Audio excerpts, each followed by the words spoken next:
Bismillahirrahmanirrahim. Assalamualaikum warahmatullahi wabarakatuh. Alhamdulillahirabbil alamin. Alhamdulillahilladzi arsala rasulahu bil huda wa dinil haq liyuzhirahu 'alad dini kullihi wa kafa billahi syahida.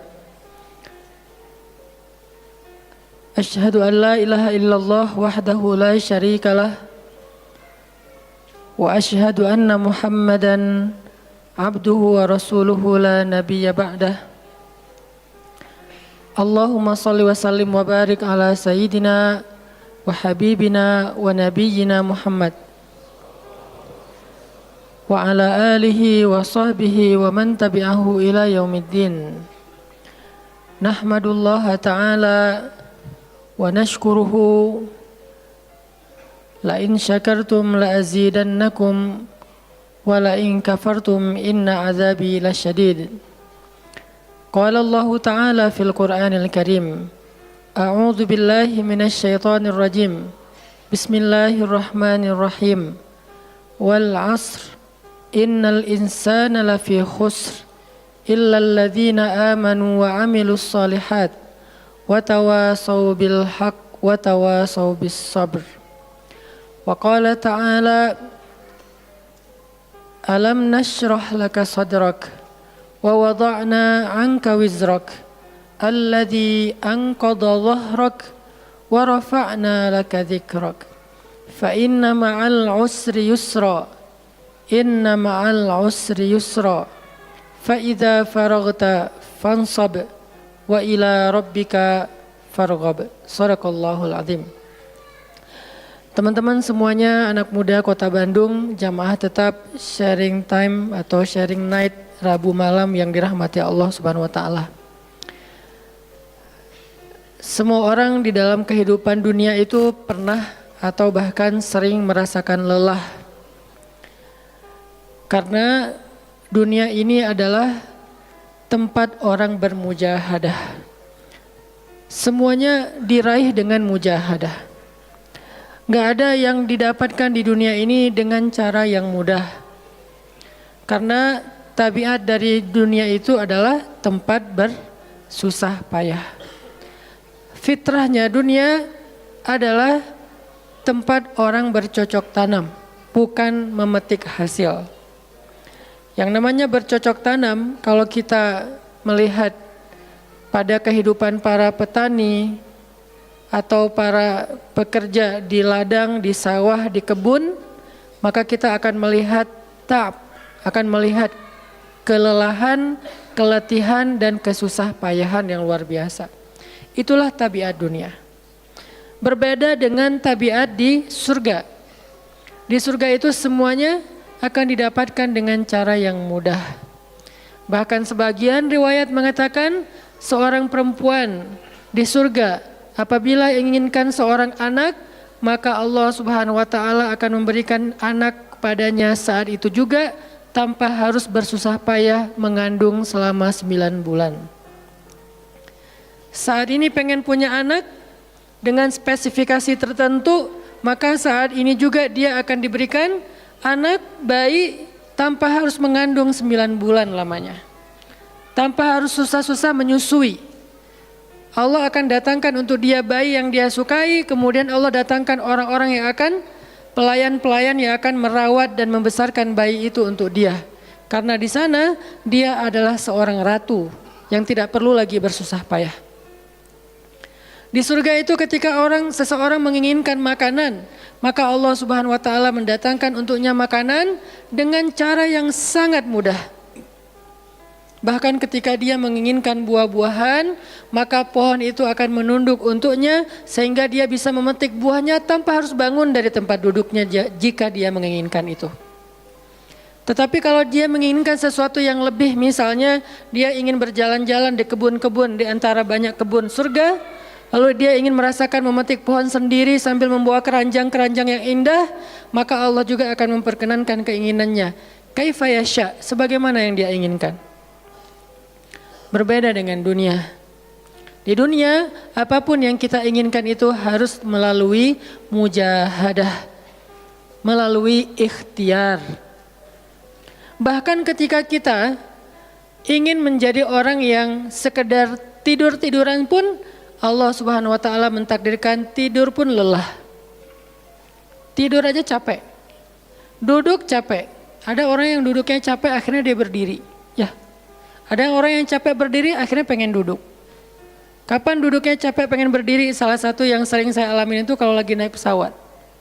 Apalagi pesawat penerbangan 9 jam, 10 jam itu pasti capek banget duduknya tuh. Sehingga kita menginginkan seandainya ada uang kita pengen duduk di kelas bisnis.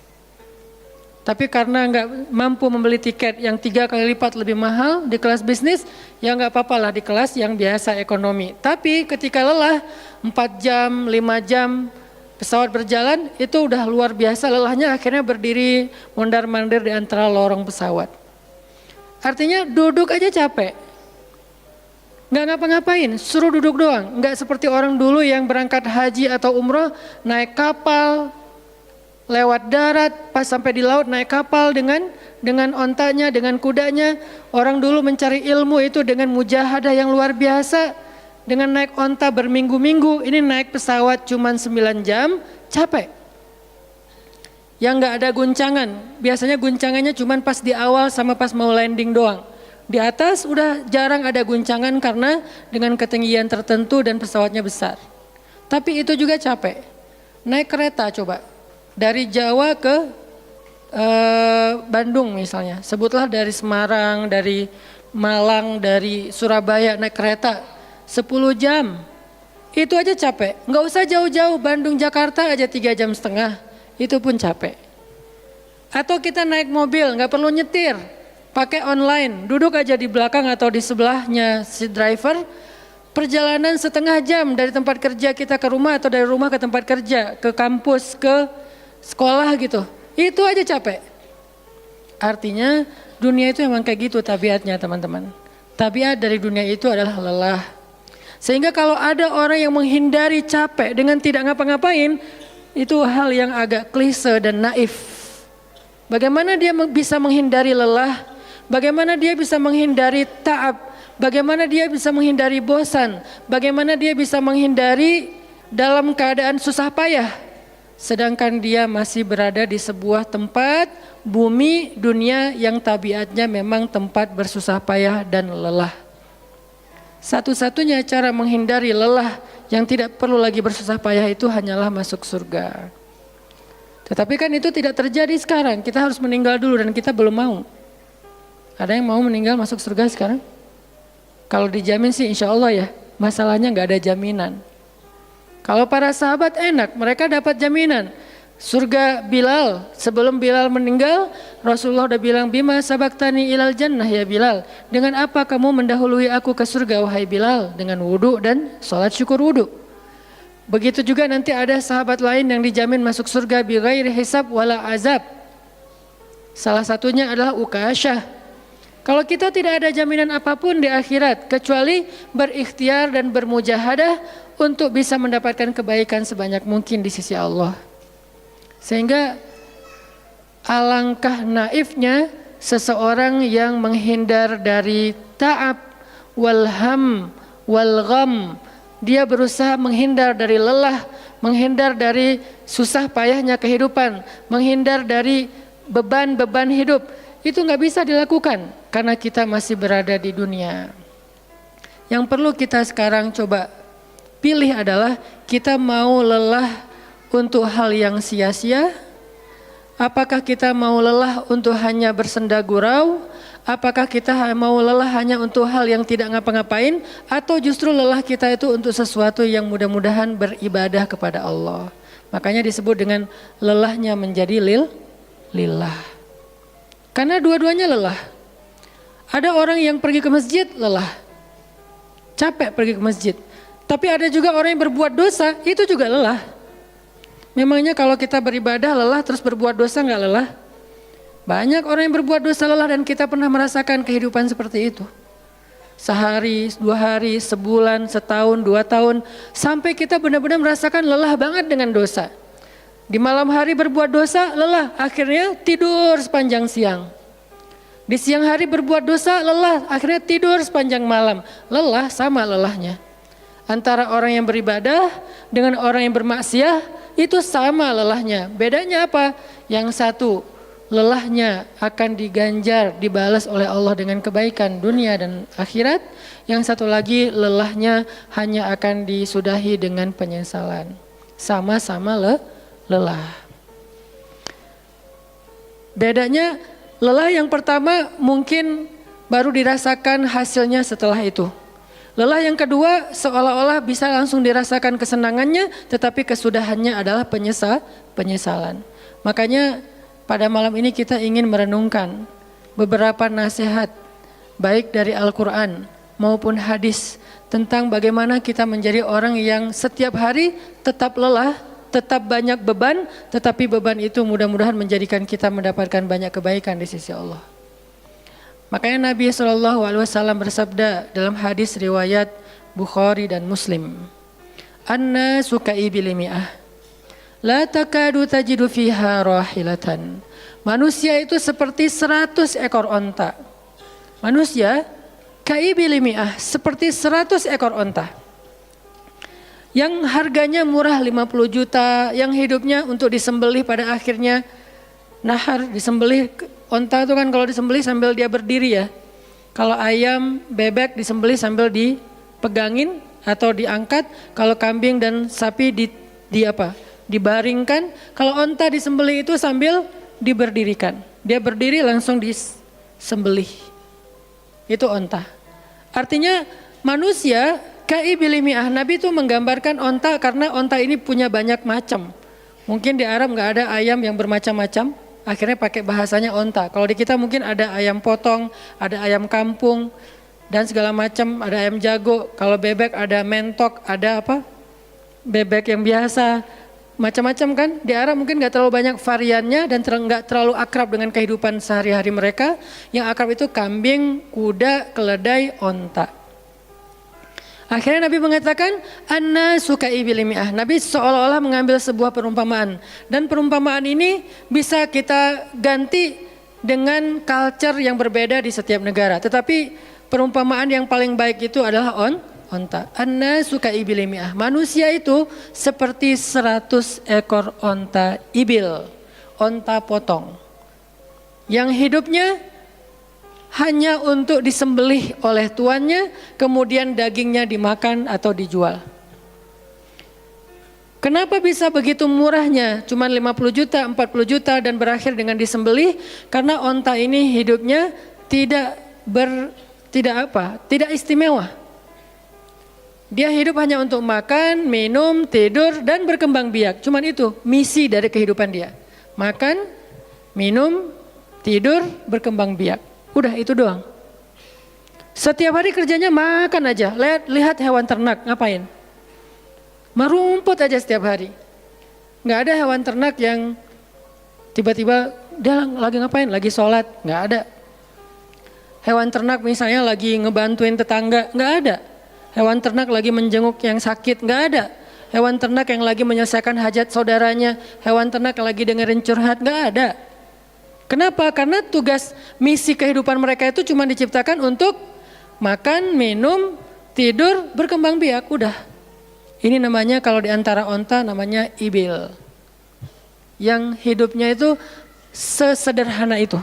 Nggak ada yang rumit, nggak ada yang terlalu berlebihan. Dan an-nasu, manusia secara umum mirip dengan ibil. An-nasu ka'ibili mi'ah. Jadi kalau kita bandingkan dari 100 orang itu hampir semuanya seperti ibil. Misi hidupnya itu hanya untuk dirinya. Gimana caranya biar bisa makan. Gimana caranya biar bisa istirahat dengan nyenyak, tidur. Gimana caranya biar punya keluarga, berkembang biak, punya keturunan. Dan kemudian dengan keluarganya dia punya family time. Kapan liburan, makan di rumah, jalan segala macam. Cuman itu misi dari kehidupannya. Sehingga Nabi menyebut mereka yang misi kehidupannya hanya dirinya dan keluarganya. Ka'ibili mi'ah, seperti 100 ekor onta. Kurang istimewa. Orang yang hidupnya hanya untuk dirinya dan keluarganya itu kurang istimewa. Sehingga disebut dengan ibili mi'ah, 100 ekor onta. Tapi enggak hina, tidak rendah, tidak mungkin melenceng, sesat segala macam, enggak. Dia tetap tidak haram, tidak najis. Nabi tidak mengumpamakan manusia seperti seekor anjing, seperti seekor babi, enggak. Karena itu najis, haram dan seterusnya. Onta, makhluk yang hewan yang baik, cuman tidak istimewa. Di sini tidak ada judgement. Nabi itu orangnya nggak suka menjudge. Nabi nggak mengatakan manusia ini semuanya misalnya dengan kalimat celaan, keledai, enggak. Manusia ini misalnya hewan yang najis, enggak. Nabi mengatakan an-nasu kaibilimiah, manusia itu seperti 100 ekor onta. La takadu tajidu fiha rahilatan. Hampir-hampir di dalam 100 ekor onta itu kamu enggak mendapati satu pun onta yang dikenal dengan nama rahilatan, rahilah. Rahilah itu dari kata rihlah. Rihlah itu udah jadi bahasa Indonesia, rihlah. Kemudian di Inggris-Inggriskan jadi traveling, trip, segala macam. Rahilah dari kata rihlah. Apa itu rahilah? Onta yang bertugas untuk membawa beban tuannya dalam perjalanan panjang, baik itu berdagang maupun berperang. Dia punya misi lain selain makan, minum, berkembang biak, terus dipotong. Enggak, misinya lebih keren. Apa? Membawa beban. Membawa beban tuannya. Itulah rahilah. Sehingga punggungnya adalah punggung yang berkah, karena di atas punggung itu ditaruhkan beban terus menerus oleh tuannya. Berangkat bebannya apa, pulangnya beban apa. Karena orang dulu kalau berangkat berniaga, berdagang ke luar negeri, itu tuh bukan berangkat bawa beban, pulang nggak bawa apa-apa karena udah diuangkan, enggak. Mereka barter konsep perdagangannya. Kalau berangkatnya bawa kain, pulangnya nanti bawa karpet. Berangkatnya bawa gandum, pulangnya nanti bawa sutra misalnya. Tetap aja ada beban karena mereka berangkat jual misalnya ke Syam, dari Mekah ke Damaskus. Nanti pulangnya dari Damaskus ke Mekah bawa lagi barang-barang Damaskus yang bisa dijual di Mekah. Pas berangkat bawa barang Mekah yang bisa dijual di Damaskus, pas pulang membawa barang Damaskus yang bisa dijual di Mekah. Li'ilafi Quraisy ilafihim rihlatash syita'i was-saif. Rihlah syita'i was-saif. Mereka melakukan rihlah pada musim dingin dan musim panas. Itulah ilafu Quraisy, kebiasaan orang-orang Quraisy. Ilafu Quraisy, kebiasaan tradisi orang Quraisy. Apa tradisinya? Berdagang di musim dingin dan di musim panas. Barang dagangannya beda-beda. Kalau musim dingin yang dibawa itu bahan-bahan jaket. Bahan-bahan untuk menghangatkan tubuh. Bahan-bahan yang kalaupun dia bawa makanan yang biasa dimakan di musim dingin yang menghangatkan tubuh. Kayak misalnya jenis bubur di Arab itu ada namanya adas. Dan itu disebutkan di dalam Al-Quran, di Al-Baqarah. Wa adasiha wa basaliha, ada adas, ada bawang. Adas itu salah satu makanan kesukaan orang Arab di musim dingin. Karena kalau makan adas kayak bubur gitu, dia badannya menjadi hangat. Jadi kayak menghangatkan tubuh gitu. Artinya syita'i was-saif, di musim dingin dan di musim panas, dua-duanya ada barang yang didagangkan. Dan itu adalah ilafu Quraisy, kebiasaan tradisi orang-orang Quraisy. Rihlah. Siapa yang akan dibawa rihlah? Apa yang akan membawa barang dagangan mereka ketika rihlah? Namanya onta rahilah. Onta yang mengangkut beban barang tuannya. Rahilatan. Sehingga onta ini adalah onta yang lebih kuat fisiknya. Onta ini onta yang lebih tangguh perjalanan walaupun mengalami badai. Onta ini onta yang lebih kuat ingatannya sehingga dia menghafal jalan yang dilaluinya. Walaupun terjadi badai dia nggak tersesat. Jarang onta rahilah tersesat. Biasanya yang tersesat itu ibil. Ibil kalau ditaruh di tengah padang pasir, terjadi badai, terus bekas jalannya ketutup dengan pasir, dia bingung. Itu ibil. Sehingga kalau kita baca cerita-cerita tentang orang yang tersesat di padang pasir, rata-rata istilahnya kalau enggak jamal ya ibil. Kalaupun ada onta rahilah yang tersesat berarti badainya parah banget. Kalau ada hadis onta rohilah tersesat berarti badainya parah banget. Artinya rohilah ini ingatannya kuat. Dia kalau lewat satu jalan, setahun kemudian lewat lagi dia masih hafal. Itu rohilatan. Dalam teknologi sekarang kita nyebutnya dengan map. Ada banyak platform aplikasi map digital yang membuat kita bisa menghafal jalan. Dan diupdate terus, jalan ini sekarang macet segala macam. Rohilatan punya kemampuan membaca jalan walaupun mungkin berbeda dengan teknologi sekarang. Itu namanya rohilatan. Ini kata Nabi, la takadu tajidu fiha rohilatan. Manusia itu seperti 100 ekor onta. Dan di antara 100 ekor onta itu atau 100 orang itu hampir kamu tidak mendapati satupun yang bernama rohilatan yang mampu mengangkat beban lebih. Sehingga di sini Nabi SAW seolah-olah mengajarkan kita, memotivasi kita agar belajar menjadi rohilah. Manusia itu baru istimewa kalau dia menjadi rohilah, kalau dia mengangkut banyak beban, kalau dia menjadi orang yang paling banyak bermanfaat untuk orang lain. Makanya muncullah hadis, khairun nas anfa'uhum linnas, inna ahabban nasi ilallah anfa'uhum linnas. Dua riwayat hadis yang berbeda. Sebaik-baik manusia, kalau dalam analogi yang pertama, sebaik-baik onta adalah rohilatan. Bukan ibil, bukan nakoh, bukan jamal. Sebaik-baik onta rohilatan. Kenapa kok rohilatan? Karena dia yang paling bermanfaat, soalnya dia yang paling banyak mengangkut beban. Sehingga dengan analogi tentang onta rohilah, kita menerjemahkan hadis khairun nas, sebaik-baik manusia dengan istilah khair. Arti khair itu memberi lebih, arti khair itu bermanfaat. Khairun nas anfa'uhum linnas, sebaik-baik manusia yang paling bermanfaat untuk orang lain. Dalam riwayat yang lain, inna ahabban nasi ilallah, sesungguhnya orang yang paling dicintai Allah di antara manusia, anfa'uhum linnas, yang paling bermanfaat untuk orang lain. Itu yang paling dicintai Allah di antara manusia.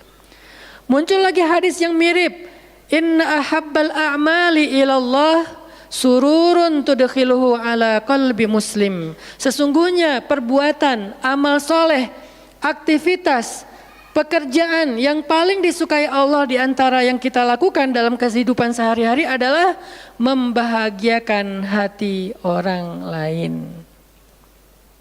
Ini semuanya hadis-hadis yang memiliki makna yang sama, yaitu menjadi pengangkut beban. Lelah Ustadz, lelah. Enggak ngangkut beban, lelah juga. Ngangkut beban, lelah juga. Cuman bedanya orang yang lelah tanpa mengangkut beban, hidupnya penuh dengan keluh kesah, tidak ada yang menghargai, tidak dimuliakan, akhirnya dia ngeluh. Ada kan banyak orang yang ngeluh karena merasa dirinya nggak dihargai orang lain. Tetap aja ngeluh. Ada juga yang ngeluh karena terlalu banyak beban. Padahal dua-duanya sama-sama ngeluh, kenapa nggak memilih yang lebih baik? Memangnya kalau kita nggak ngangkut beban, kita nggak akan berkeluh kesah, ngeluh. Ngeluhnya mungkin bukan capek, ngeluhnya nggak ada yang hargai. Dan itu udah sunnatullah, kalau kita pengen dihargai, pengen dimuliakan, kita harus menjadi orang yang paling rohilah, yang paling banyak ngangkut beban. Nggak bisa kita jadi ibil tapi pengen diperlakukan seperti rohilah, itu nggak bisa. Kita tuh ibil, hidupnya untuk diri sendiri, nggak bantu siapa-siapa, nggak peduli dengan siapa-siapa, harta kita nggak bermanfaat untuk orang lain, pikiran kita nggak bermanfaat untuk orang lain, lisan kita tidak bermanfaat untuk orang lain, wawasan kita tidak bermanfaat untuk orang lain, apalagi tenaga kita nggak bermanfaat untuk orang lain, skill kita nggak bermanfaat untuk orang lain, semua tentang diri kita hampir tidak bermanfaat untuk orang lain, lalu kita ingin dihargai seperti orang yang paling bermanfaat. Ini naif, klise, nggak ada seperti ini, bukan sunnatullahnya. Karena seseorang itu diberi balasan sesuai dengan mujahadah. Al-jaza ala qadril masyaqqah, balasan tergantung susah payahnya dalam berikhtiar. Siapa yang mujahadahnya lebih, maka rewardnya lebih, jazanya lebih.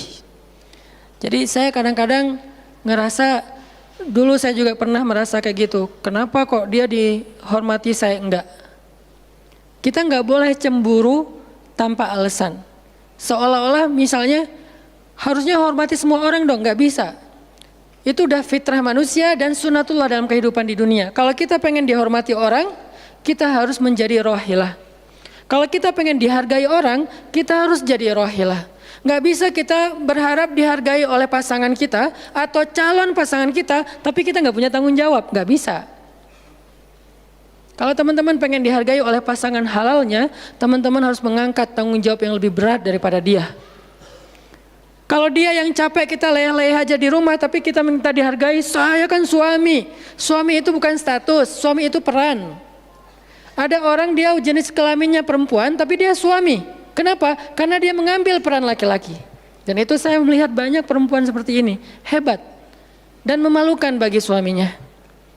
Di beberapa tempat saya melihat suaminya di pagi hari nggak kerja, cuma nongkrong-nongkrong aja di warung, ngopi juga itu ada uangnya, giliran untuk nafkah keluarga dia nggak punya uang, untuk ngopi, untuk rokok dia punya uang, untuk anaknya nunggak sekolahnya. Untuk anaknya makanannya seadanya. Sehingga karena ini udah berjalan bertahun-tahun, akhirnya istrinya udah nggak sanggup lagi berharap kepada dia, minta cerai juga nggak dicerai-ceraikan, akhirnya istrinya ikhtiar sendiri. Istrinya jadi pembantu rumah tangga, istrinya jadi kerja ke luar negeri. Saya beberapa kali ke Hong Kong, hampir tiap 4 bulan sekali ke Hong Kong, dan selalu mendengar cerita teman-teman di Hong Kong, para pejuang-pejuang di Hong Kong itu kan 99%-nya perempuan ya. Hong Kong itu 99% lebih perempuan. Beda kan sama Taiwan, Korea itu laki-laki dan perempuan agak imbang lah. Tapi kalau Hong Kong itu bisa dibilang dari 100 pekerja 99 orangnya bahkan lebih adalah perempuan. Dan semua mereka punya masalah yang hampir sama di negerinya, di kampungnya. Masalahnya mereka terpaksa untuk berangkat ke luar negeri karena ada yang demi membiayai sekolah anak-anaknya, single parent. Kemana suaminya? Suaminya pergi dan tidak bertanggung jawab. Atau suaminya ada tapi tidak mampu mencari nafkah. Terpaksa dia kerja ke luar negeri dengan segala macam resiko. Dan banyak banget kasus di Hong Kong. Siapa juga yang mau jauh-jauh dari keluarganya, apalagi punya anak masih kecil ya. Kemarin kita baru dengar cerita seorang anak yang harus merawat ayahnya yang sakit kanker gara-gara di rumahnya nggak ada siapa-siapa, ibunya berjuang di luar negeri. Kenapa? Karena suaminya sakit. Kalau ini masih bisa kita pahami lah. Tapi kemana pamannya misalnya? Kemana misalnya kakaknya? Nggak tahu punya kakak atau gimana? Nggak tahu kondisi pamannya. Yang jelas bahwa ternyata kita itu dihargai itu bukan karena kita berstatus suami. Kita dihargai karena kita berperan sebagai suami, bukan berstatus sebagai suami. Kalau suami pengen dihargai, ambillah peran suami. Laki-laki pengen dihargai, ambillah peran laki-laki. Apa peran laki-laki? Tanggung jawab. Ambil sebanyak mungkin. Kalau kita udah menikah, tanggung jawab kita itu kalau mau lebih, jangan cuma istri. Ambil keluarga istri untuk kita ambil tanggung jawabnya. Adiknya istri, mungkin keluarga istri kita nggak mampu. Adiknya kita sekolahin. Mertua sakit, kita biayain. Nanti siapa lagi? Keluarga besarnya ada masalah, kita biayain, kita hutangin. Kalau misalnya kita nggak sanggup memberikan hadiah atau sedekah, ambil amanah, tanggung jawab itu ambil semampu kita. Itulah contoh Rasulullah SAW. Makanya Nabi ketika sudah menikah dengan Khadijah, yang tinggal di rumah Nabi itu bukan cuma anak kandung beliau, ada anak angkatnya Zaid bin Harithah, ada sepupunya Ali bin Abi Thalib. Ada banyak lagi keluarga besar Khadijah yang tinggal bersama Nabi. Sehingga rumah Nabi itu adalah rumah yang banyak sekali orang-orang yang ditampung oleh beliau. Itu yang disebut dengan anfa'uhum linnas, ambil tanggung jawab yang besar. Sehingga Khadijah tuh respect banget sama sosok Nabi Muhammad. Bahkan sebelum Nabi dapat wahyu, sehingga gak disebut Nabi, respect sama sosok seorang Muhammad. Apalagi setelah beliau dapat wahyu, beban beliau bukan lagi keluarganya sekarang, beban beliau adalah umatnya. Yang diurus oleh Nabi bukan lagi keluarga sekarang setelah dapat wahyu, umat. Dan umat di sini lintas nasionalisme. Ada yang datang dari Persia, namanya Salman Al-Farisi. Ada yang datang dari Romawi, namanya Suhaib Ar-Rumi. Ada banyak sahabat-sahabat yang lintas kabilah, bukan hanya orang Quraisy. Ada yang datang dari Yaman, termasuk Sumayyah dengan Yasir, keluarga yang pertama syahid dalam Islam. Ini dari Yaman. Kemudian pindah lagi ke Madinah yang bukan orang-orang Quraisy. Di sana ada Bani Mudhar dari kabilah Aus dan Khazraj. Nanti berkembang lagi sampai ke Asia, Eropa dan seterusnya. Inilah bebannya Rasulullah sallallahu alaihi wasallam. Sehingga Allah menyebutnya dengan istilah rahmatan lil alamin. Rahmah. Tahu arti rahmah? Rahmah itu kasih sayang. Maksud kasih sayang memberi sayang. Kasih sayang, bukan minta disayangi. Jadi kalau kita mau berkasih sayang ya kasih sayangnya, jangan sayangi saya dong. Itu bukan kasih sayang, namanya terima sayang. Bukan kasih sayang, terima sayang, minta sayang. Itu namanya bukan rahmah, bukan mawaddah. Yang namanya rahmah kasih sayangnya. Kalau kita nggak punya sayang berarti kita nggak punya rahmah. Apa bentuk sayang kita? Perhatian. Apa bentuk sayang kita? Perasaan. Apa bentuk sayang kita? Dengan harta.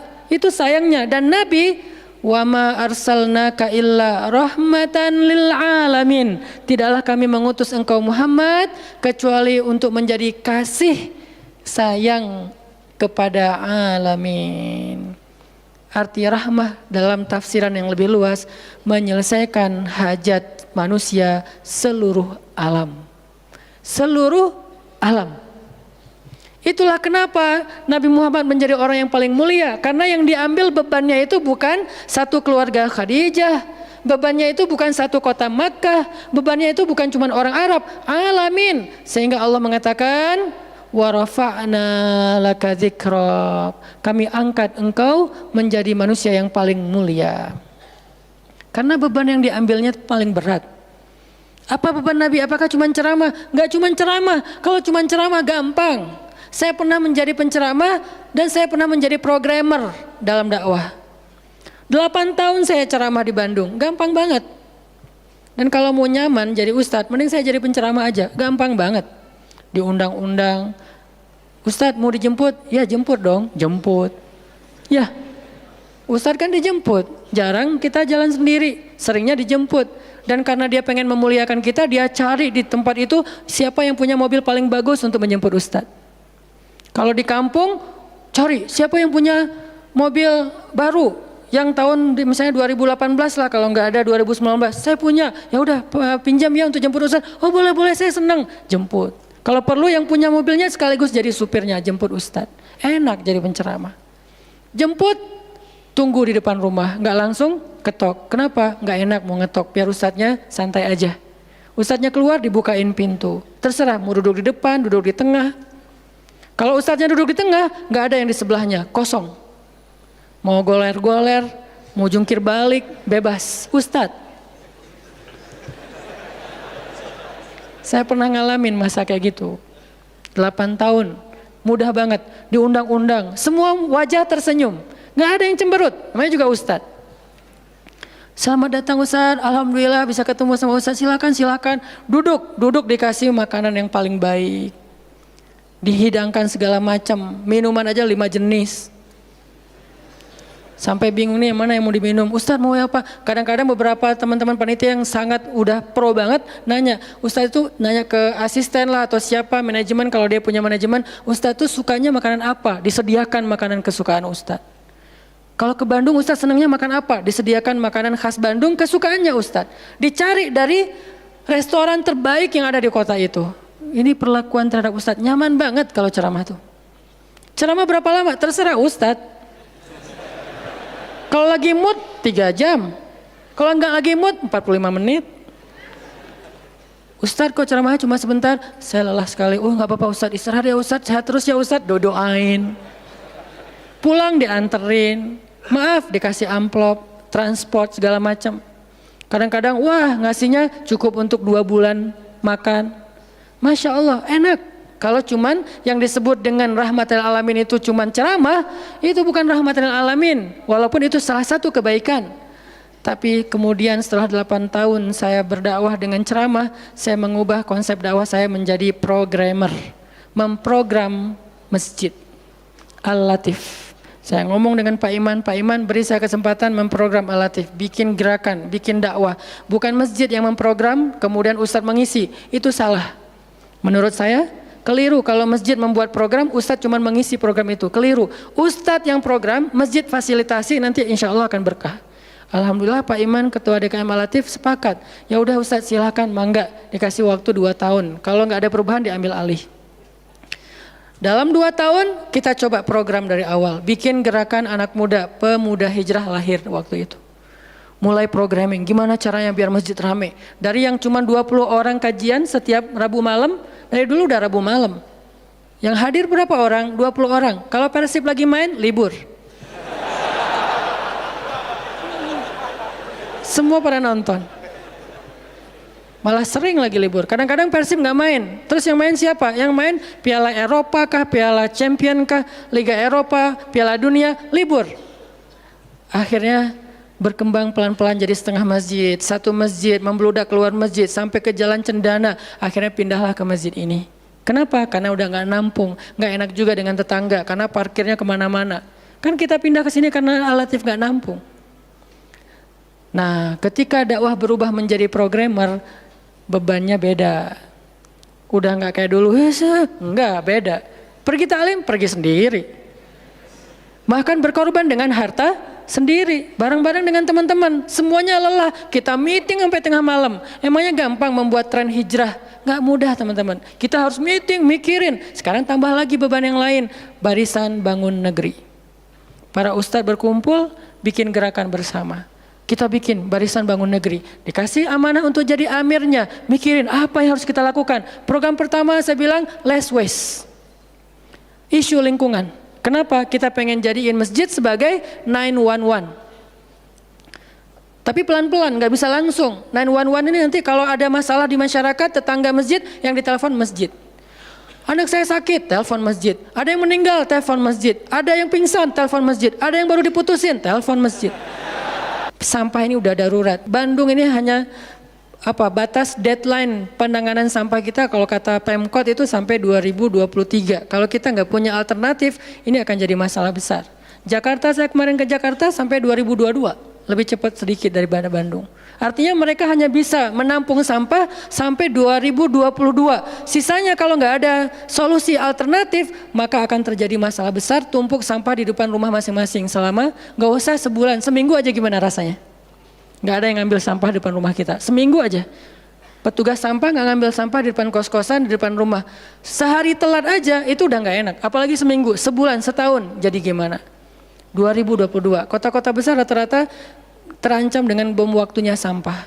Kita angkat less waste supaya masjid menjadi salah satu media komunikasi antara Pemprov, Pemkot, pemerintah kepada publik. Kenapa? Soalnya trust publik kepada masjid itu bagus. RT RW bikin program pungut sampah kayak edukasi dan campaign tentang sampah, yang datang sedikit. Kalau RT RW bikin program, hari Minggu yuk kita bikin gerakan pungut sampah, sedikit yang datang. Tapi masjid bikin taklim, yang datang ribuan, apalagi 2-3 tahun terakhir, alhamdulillah luar biasa. Sehingga masjid punya potensi untuk mengkomunikasikan masalah ini kepada publik. Saya ajaklah teman-teman, yuk kita bikin isu sampah dimulai dari masjid. Jalan 2, Bandung, Bintaro udah jalan. Next mau kita jalankan di Jogja, di Malang, dan di Pontianak. Seluruh masjid di Indonesia. Programming, mikir, harus ketemu dengan beberapa orang, dan habis waktu saya dalam beberapa tahun terakhir bukan untuk dakwah tablik, makanya udah jarang ceramah. Teman-teman kalau ngelihat ceramah anak Taki di Bandung cuma sekali seminggu, itu juga kalau nggak libur ya. Kajian Rabu malam. Ustaz Hanan selain Rabu malam ngapain sih? Ustaz kosong nggak? Kosong, saya bilang. Kenapa nggak mau ngisi jadwal? Kosong dari taklim tapi nggak kosong dari aktivitas. Sehari meeting bisa 5 kali. Dulu saya pernah yang kalau bahasa teman-teman tuh ngeprank jamaah, bukan ngeprank sebetulnya. Katanya Ustaz nggak datang, tiba-tiba datang kan? Itu tuh meeting 5 kali sehari, dari pagi, siang, sore, menjelang maghrib, baru beres isya. Meeting dengan siapa aja Ustaz? Banyak hal yang harus kita bereskan untuk bisa memunculkan satu program kecil. Akhirnya beres isya, saya bilang masih ada jamaah enggak? Sebagian udah pulang Ustaz, tapi yang lain masih pada nunggu, kasihan. Ya udah saya jalan aja ke sini naik motor, sampai di sini isya baru ngisi kajian. Artinya ternyata bebannya beda. Tapi rohilatan, itu yang disebut dengan dakwahnya Nabi. Saya baru mengambil sebagian kecil dari Banyak varian dari dan instrumen dakwah Nabi itu cuma sebagian kecil, memprogram, baru masjid. Nabi itu alamin loh. Gimana mengubah kota Mekah yang dulunya kemusyrikan merajalela, perzinahan merajalela, kemudian anak perempuan dibunuh karena dianggap membawa sial, riba luar biasa, banyak yang dibunuh gara-gara gak mampu membayar hutang, dan perbudakan, dan banyak lagi masalah sosial. Bukan hanya masalah akidah dan ibadah. Akidah dan ibadah itu adalah inti masalahnya, kemudian merembet ke masalah sosial, biasanya kayak gitu. Kalau akidahnya melenceng, biasanya sosialnya rusak. Walaupun gak selalu kayak gitu juga sih. Karena ada di beberapa negara yang akidahnya mereka syirik, tapi sosialnya bagus. Walaupun ada problem sosial lain yang mungkin gak perlu dibahas di sini. Yang jelas awalnya berawal dari kemusyrikan, kemudian berkembang menjadi masalah ekonomi, sosial, dan seterusnya. Nabi menyelesaikan masalah kota Mekah. Gimana caranya? Mekah yang tadinya kota yang jahiliyah menjadi kota Islamiyah, kota yang rabbaniyah, kota yang penuh dengan kebaikan. Madinah yang tadinya kota yang penuh dengan sampah, Yathrib berubah menjadi kota munawwarah. Sekarang udah nyampah lagi. Di zaman Nabi itu benar-benar Madinah munawwarah. Sekarang mungkin nggak sebagus di zaman Nabi, cuman bangunannya doang yang megah, tapi secara lingkungan, secara sosial nggak sebaik zaman dulu lah. Kalau bangunan itu kan bukan indikasi peradaban ya. Karena kita pernah mengalami masa peradaban Islam yang keren, nggak ada tuh bangunan pencakar langit seperti Dubai. Kita di Dubai bangunan pencakar langit, tetapi secara peradaban ada masalah di Dubai, terutama masalah sosial. Di Arab Saudi masalah lingkungannya luar biasa, salah satu penghasil sampah 10 besar di dunia.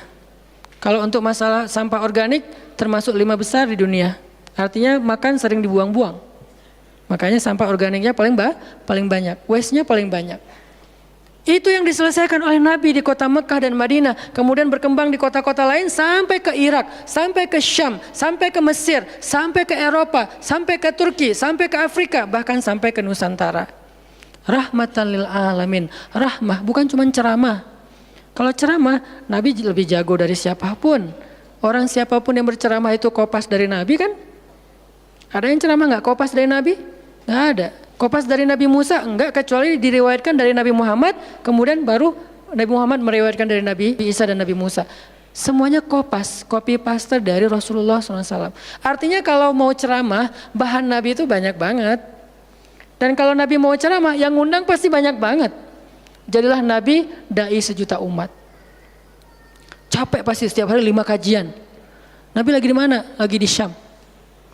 Sampai 2 tahun ke depan jadwal ceramah penuh. Kalau Nabi mau kayak gitu. Tapi ternyata Nabi bukan cuma ceramah, memprogram umat. Ada yang masalah datang ke Nabi, ya Rasulullah, saya diceraikan oleh suami saya dengan bahasa kamu bagi saya seperti ibu saya, zihar. Nabi bingung nih, gimana nih zihar? Kok suaminya gitu banget sih sama dia? Ya udah, berarti kamu sudah diceraikan oleh suamimu. Sabar ya, dinasihati, disabar-sabarin sama Nabi. Dia pulang turun ayat surat Al-Mujadalah tentang bab zihar. Ada lagi yang datang rame. Dia yang salah, saya yang salah, dia yang salah. Akhirnya didamaikan sama Nabi. Nabi mau takbir nih, pergi ke masjid mau sholat berjamaah. Mau takbir, ya Rasulullah, di Bani Salamah ada masalah, mereka hampir berperang. Nggak jadi takbir, pergi ke Bani Salamah menyelesaikan hajat mereka. Datang-datang jamaah udah sholat, Nabi sholat yang jamaah yang kedua. Artinya rahmah, ngambil beban umat. Belum lagi nanti beban umat yang tertindas di antara Bani Israel, di luar negeri, di Yaman, di Syam. Yang Nabi mengutus para sahabat untuk menyelesaikan hajat-hajat mereka. Makanya Nabi mengatakan, siapa yang datang kepada saudaranya untuk menghilangkan masalahnya, maka Allah akan menghilangkan masalah orang ini nanti di akhirat. Makanya beban Nabi itu berat banget teman-teman. Kalau kita baca sirah Nabi, luar biasa, Nabi itu lelah banget. Sampai para sahabat meriwayatkan Nabi itu dulu sebelum dapat wahyu, beliau seger gitu. Setelah dapat wahyu tetap ganteng, tetap keren karena memang aslinya udah dari sononya keren ya. Cuman udah ada guratan lelahnya tuh terasa di wajah beliau. Lelah banget. Sampai Nabi itu pernah sampai Allah bilang gini, "Fala'allaka bakhi'un nafsaka 'ala atharihim." Hampir saja engkau mencelakai dirimu gara-gara mereka. Apa maksudnya? Kok Nabi hampir mencelakai dirinya gara-gara mereka, itu maksudnya apa? Saking terbebannya Nabi dengan kondisi umat, hampir-hampir Nabi itu sakit keras, hampir-hampir Nabi itu binasa, celaka, meninggal demi mikirin nasib umat. Kayak gitu banget coba. Itu namanya rohilatan. Kita belum sanggup untuk memikul beban umat sedunia. Makanya minimal kalau kita nggak ngambil beban umat sedunia dengan tangan kita, minimal dengan pikiran kita aja. Kita mikir nggak sih nasib Palestina? Atau kita masih nganggap bahwa itu beda negara? Kalau beda negara oke. Apakah kita memikirkan mereka karena kemanusiaan? Masa kita mau bilang mereka bukan manusia? Kan sama-sama manusia. Harusnya kita merasakan apa yang dia rasakan karena kita sama-sama manusia, punya perasaan yang sama. Kalau kehilangan akan sedih, kalau melihat kezoliman juga nggak akan kuat, kalau dizolimi juga akan sakit. Kita mikir nggak tentang Palestina? Kita mikir nggak nasib Suriah? Kita mikir nggak nasib Rohingya? Kita mikir nggak nasib Yaman? Apakah gara-gara kita mikir tentang mereka lantas kita jadi radikal dan teroris? Sejak kapan kita memikirkan nasib orang yang tertindas tiba-tiba jadi radikal? Apakah orang yang tidak memikirkan orang lain hanya dirinya sendiri berarti orang yang baik? Justru makin banyak kita mikirin nasib mereka, kita makin rohilatan walaupun belum sanggup menyelesaikan hajat mereka, mikir doang. Dengan kita lihat postingan yang terakhir di Idlib, bagaimana anak bayi kehilangan kakinya gara-gara kena bom dari tentara Rusia. Kita belum sanggup ngasih solusi sebagai pribadi maupun sebagai bangsa, belum sanggup. Pertama jaraknya jauh, kedua memang kita juga belum punya kemampuan untuk itu. Tapi kita berharap suatu saat Indonesia ini harus sanggup menyelesaikan masalah dunia. Kenapa? Kita ini punya potensi peradaban, bangsa yang besar. Masa kita mau jadi kerdil terus ngikutin bangsa lain? Kita ini bangsa besar, umat Islam terbesar di dunia. Dan orang Indonesia itu pinter-pinter, profesornya banyak, saintisnya banyak, orang kayanya banyak, keren Indonesia nih. Kenapa Indonesia yang keren kayak gini cuma ngurus diri sendiri aja nggak bisa? Harusnya ngurus dunia bukan ngurus diri sendiri. Itulah Islam yang sebenarnya. Kita ngurus Rohingya, gimana caranya Rohingya punya tempat tinggal? Kita urus Suriah, kita urus Palestina. Lalu apakah kita memikirkan tetangga kita? Teman-teman lihat deh, salah satu yang mungkin proyek kecil lah. Ini yang karena yang saya tahu, karena istri sendiri yang ngerjain. Lihat rumah teduh Sahabat Iin. Setiap harinya ada yang meninggal dengan kanker ovarium yang gede banget, ada yang kanker yang dulu yang saya bawa Ustaz Abdul Somad keliling di Bandung tuh, seorang anak muda yang udah meninggal, seminggu setelah Ustaz Abdul Somad mengunjungi dia, Rian namanya, meninggal dunia. Alhamdulillah dia sempat ketemu dengan Ustaz Abdul Somad, sempat dinasehati, mudah-mudahan di akhir hayatnya dia setelah dapat nasihat dari UAS, dia jadi sabar, jadi balik lagi ke Allah sehingga husnul khatimah. Datang kita ketemu dengan Rian, habis ininya. Gara-gara apa? Gara-gara pernah kecelakaan di laut, terus jadi kayak kanker kulit, luar biasa. Itu parah banget. Dan itu nggak satu kasus, banyak. Di Jawa Barat aja udah banyak banget, apalagi Indonesia. Apakah kita mau mengambil beban itu? Atau kita bahkan melihat juga nggak mau, karena ngerasa nggak kuat, nggak berani. Terus kapan kita kuatnya? Kalau kita nggak kuat, namanya bukan rohilah. Yang namanya rohilah itu harus kuat. Dikuat-kuatin kalaupun nggak kuat. Sudah seberat apa beban yang kita ambil selain, dan itu nggak bisa di apa ya bahasanya, diambil sebagian dibuang sebagian yang lain, enggak. Minimal kalau yang di dekat kita mengambil bebannya sampai menyelesaikan hajatnya dengan harta, mungkin dengan skill, dengan network, dengan minimal dengan sosial media kita repost, ya ada yang bisa bantu ini, enggak. Kalau yang di luar negeri karena kita nggak sanggup menyelesaikan, minimal dengan pikiran dan doa. Kasihan ya mereka, doain terus karena doa kita itu ngaruh. Jangan berpikir mendoakan mereka itu nggak ngaruh itu. Mempercepat datangnya pertolongan Allah. Minimal dengan doa kita, Allah kuatkan hati mereka. Minimal. Dengan doa kita, Allah kuatkan hati saudara kita di Yaman, yang kelaparan di Syam, di Palestina, di Rohingya, di Turkistan, yang masih dalam campnya orang-orang komunis. Minimal doa kita menguatkan hati mereka. Kan berarti membantu. Ada orang yang ketika dapat musibah, kita datang nggak bisa ngasih solusi, tapi begitu kita nasihati lalu kita doakan, itu udah membantu dia, minimal hatinya jadi lapang. Kemudian kita doakan, dia merasa diperhatikan. Bukankah itu sebuah bantuan? Dan itu rahilah. Semuanya aja yang di luar negeri kita pikirkan, apalagi yang di dalam negeri, semampu kita. Makanya nama barisan kita tuh Barisan Bangun Negeri. Kalau ditanya, apa Ustadz tujuan bikin gerakan Barisan Bangun Negeri? Ya bangun negeri. Masa masih ditanya ya? Karena masih ada yang nanya, ngapain sih tuh ustadz-ustadz ngumpul mau bangun negeri? Itu udah jelas dari namanya juga. Terus santrinya ngapain? Namanya Santri Bangun Negeri. Ustadznya Barisan Bangun Negeri, ada 2 nama. Para guru, saya pelan-pelan pengen ngumpulin para guru-guru yang seleting. Supaya kita barengan, ngumpulin pelan-pelan. Namanya Barisan Bangun Negeri. Nanti teman-teman yang ngikutin para guru, para santri, namanya Santri Bangun Negeri. Jadi kalau ditanya mau ngapain, mau bangun negeri. Programnya apa? Pertama, program isu lingkungan. Nanti naik lagi isu sosial, naik lagi isu healthcare, kemanusiaan, kesehatan, dan seterusnya. Kan itu tugas pemerintah, kita nggak mau menyalahkan siapapun, udah capek berdebat. Tugas kita sekarang siapa yang pengen jadi rohilah. Itu yang dilakukan para guru kita sekarang teman-teman di Barisan Bangun Negeri. Mikir, kemarin saya 40 jam nggak tidur. Dari Bandung ke Jogja, di Jogja ada acara, udah beres acara kita ada meeting yang penting banget yang bikin saya sesak sampai sekarang. Itu ada diskusi yang saya tidak bisa sampaikan ke publik. Itu diskusi dari jam 11 malam sampai jam setengah 4 subuh. Kenapa diskusinya sampai malam Ustaz? Karena besok kita semuanya udah pada bubar. Udah pada pulang masing-masing ke negerinya sehingga nggak sempat ketemu. Ketemunya kita cuman malam Selasa. Selasa subuh pesawatnya udah mulai ada yang pesawat jam 5, jam 6, jam 7. Jadi malam itu harus kita selesaikan meeting kita. Meeting lah kita sampai jam setengah 4 subuh. Beres meeting langsung ke bandara. Saya dengan salah satu ustadz ke bandara berdua naik flightnya pas bareng. Belum selesai tadi meetingnya, meeting lagi di pesawat. Dari Jogja ke Jakarta. Di Jakarta saya ketemu dengan beberapa teman-teman yang pengen mendukung program pesantren yang sedang kita dari setahun yang lalu ingin kita buat. Tapi juga belum cukup untuk membebaskan lahan. Karena kita butuh 15 M membebaskan lahan. Alhamdulillah udah terkumpul sekitar 2 M. Masih jauh dari target. Baru membebaskan lahan. Belum membangun. Akhirnya bahasa istri saya ngamen di Jakarta dari pagi, siang, sore, malam. Malam pulang. Di kereta juga diskusi lagi sama istri karena ada beberapa program yang harus kita bereskan. Sampai rumah jam 12 malam. Jadi 1 hari setengah. Hampir 2 kali 24 jam. Baru istirahat. Itu kalau programming. Beda dengan ceramah. Diundang ke Jogja. Ustadz ceramahnya di Jogja, oke jam berapa? Isya, ya udah saya datangnya maghrib.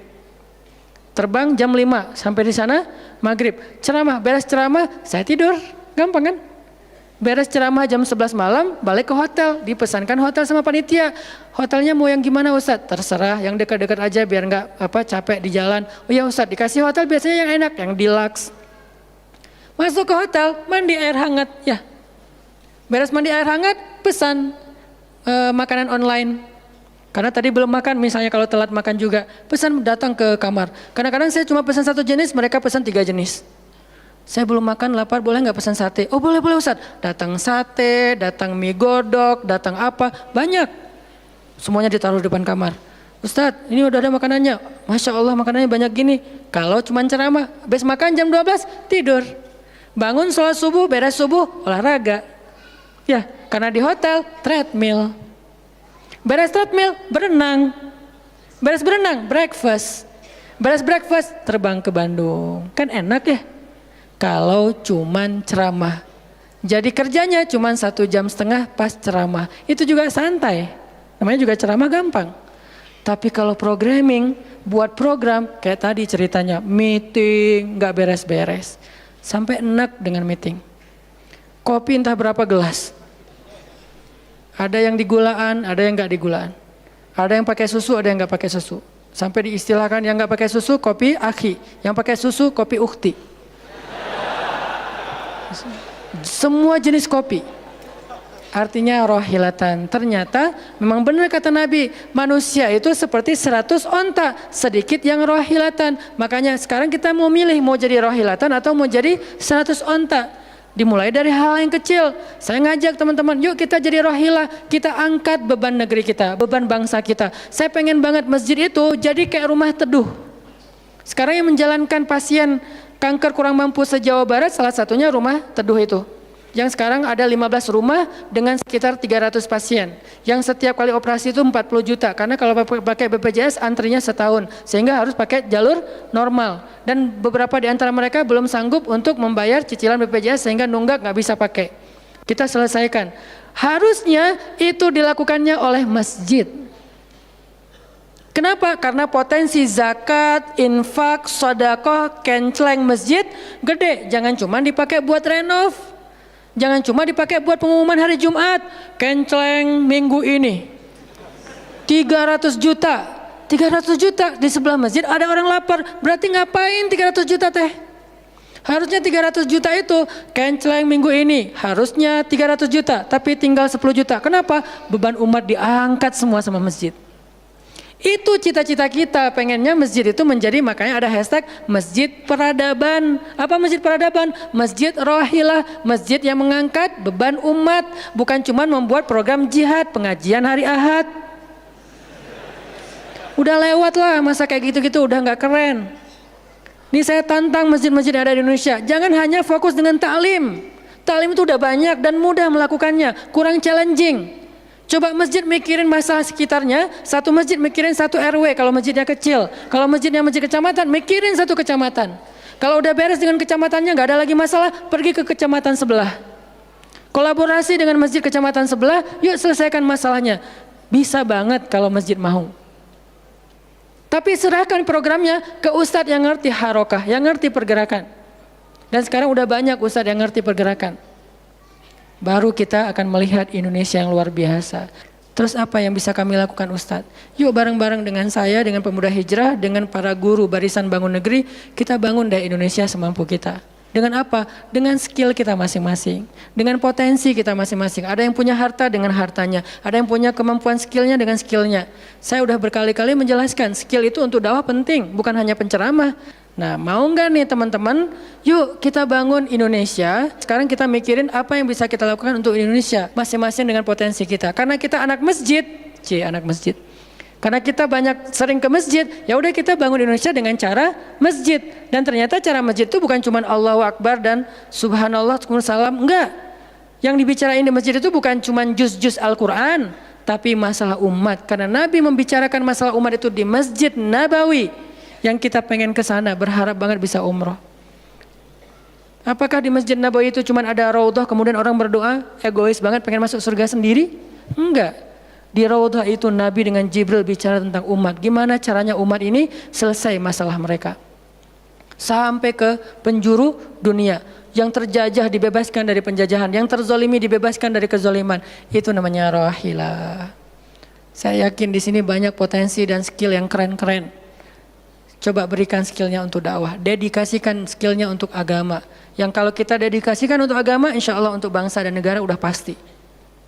Karena agama kita itu bukan agama ritual. Agama kita ini adalah agama kehidupan. Sehingga yang ada di dalamnya bukan cuma bab sholat, tetapi juga bab orang sakit. Dan kita tahu banyak hadis tentang itu, bab lingkungan, dan kita mulai tahu hadis-hadis tentang itu. Yuk kita dedikasikan skill kita, potensi kita, harta kita untuk agama Allah, kita angkat beban umat bareng-bareng. Karena kalau saya ngangkat sendiri, saya paling-paling ngangkat sanggupnya itu 100 kilo, itu juga udah ngos-ngosan. Tapi kalau kita ngangkat bareng-bareng, bisa bertonton beban umat kita angkat. Mudah-mudahan dari kajian mager ini, mudah-mudahan kelak kita bisa menjadi orang yang mudah bergerak, sanggup bergerak, dan geraknya bersama-sama. Barakallahu fikum, billahi taufiq wal hidayah. Allahumma inna nas'aluka ridhaka wal jannah wa na'udzubika min sakhatika wan nar. Allahumma a'inna ala dzikrika wa syukrika wa husna ibadatik. Rabbana habbib ilainal iman wa zayyinhu fi qulubina wa karrih ilainal kufra wal fusuqa wal isyan waj'alna minar rasyidin. Rabbana atina min ladunka rahmah wa hayyi' lana min amrina rasyada. وهيئ لنا من أمرنا رشدا وهيئ لنا من أمرنا رشدا واجعل لنا من كل ضيق مخرجا ومن كل هم فرجا ومن كل عسر يسرا ربنا آتنا في الدنيا حسنة وفي الآخرة حسنة وقنا عذاب النار وصلى الله على سيدنا محمد وعلى آله وصحبه أجمعين والحمد لله رب العالمين والسلام عليكم ورحمة الله وبركاته.